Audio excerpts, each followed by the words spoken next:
ಮಾತಾಡಬೇಕು ಅಂತ ಅರ್ಥ ಆಗ್ತಾ ಇಲ್ಲ. ಕೃಷ್ಣನಲ್ಲಿ ಪ್ರಾರ್ಥನೆ ಮಾಡ್ಬಿಡ್ತೀನಿ, ಏನು ತಪ್ಪು ಮಾತಾಡಿಸ್ಬಾರ್ದಪ್ಪ ಅಂತ.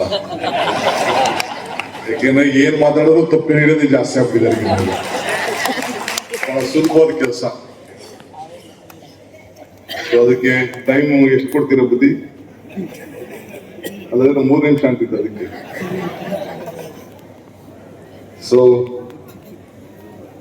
ಈ ಒಂದು ಪವಿತ್ರವಾದಂತ ಕೃಷ್ಣ ಮಠದ ಈ ಕ್ಷೇತ್ರದಲ್ಲಿ ವೇದಿಕೆ ಇರುವಂತ ವಿಶ್ವಪ್ರಿಯ ತೀರ್ಥ ಶ್ರೀಗಳ ಪಾದಗಳಿಗೆ ನನ್ನ ಸಾಷ್ಟಾಂಗ ನಮಸ್ಕಾರ ಸಲ್ಲಿಸಿ 64ನೇ ವರ್ಷದ ಈ ಒಂದು ಐತಿಹಾಸಿಕ ಸಮಾರಂಭಕ್ಕೆ ಒಂದು ಹೊಸ ರೂಪವನ್ನೇ ಕೊಟ್ಟಂತ ಸುಗುಣೇಂದ್ರ ಶ್ರೀ ತೀರ್ಥ ಸ್ವಾಮಿಗಳ ಪಾದಗಳಿಗೆ ನಮಿಸಿ, ಮತ್ತೊಬ್ಬ ಶ್ರೀಗಳಂತ ಶ್ರೀ ಋಷೇಂದ್ರ ತೀರ್ಥ ಸ್ವಾಮಿಗಳ ಪಾದಗಳಿಗೆ ನಮಸ್ಕರಿಸಿ, ನಮ್ಮ ಸಂಸತ್ ಸದಸ್ಯರಂತ ಶ್ರೀ ಕೋಟ ಶ್ರೀನಿವಾಸ ಪೂಜಾರಿ ಅವರೇ, ಸುಜೇಂದ್ರ ಅವರೇ, ಯಶ್ಪಾಲ್ ಶಿವಣ್ಣರವರೇ, ಪಲ್ಲಾಳ್ರವರೇ, ಶ್ರೀನಿವಾಸ್ ಅವರೇ, ವಿದ್ವಾನ್ ಆಚಾರ್ಯರವರೇ, ಬಹಳ ಜನ ವೇದಿಕೆಯಲ್ಲಿದ್ದಾರೆ.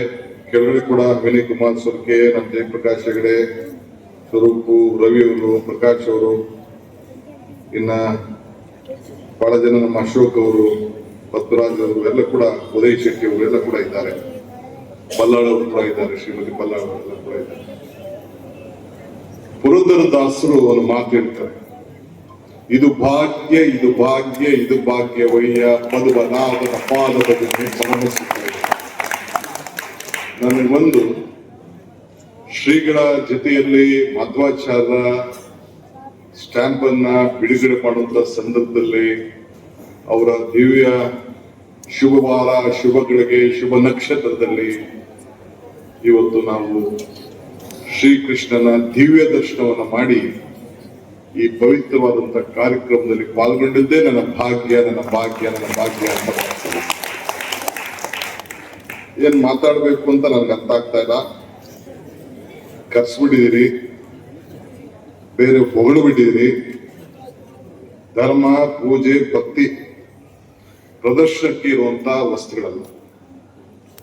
ನಮ್ಮ ಆಚಾರ ವಿಚಾರಗಳನ್ನ ಎಲ್ಲರೂ ಕೂಡ ಒಟ್ಟಿಗೆ ತೆಗೆದುಕೊಂಡು ಹೋಗ್ಬೇಕಾದ್ದು ನಮ್ಮೆಲ್ಲರ ಕರ್ತವ್ಯ. ಬಂದ ತಕ್ಷಣ ಒಂದು ಆಶ್ಚರ್ಯ ಆಯ್ತು. ಬಹಳ ಸತಿ ಕೃಷ್ಣನ ಮಠಕ್ಕೆ ಬಂದಿದ್ದೇನೆ, ಈ ದಿವ್ಯ ಸಾನ್ನಿಧ್ಯಕ್ಕೆ ಬಂದಿದ್ದೇನೆ.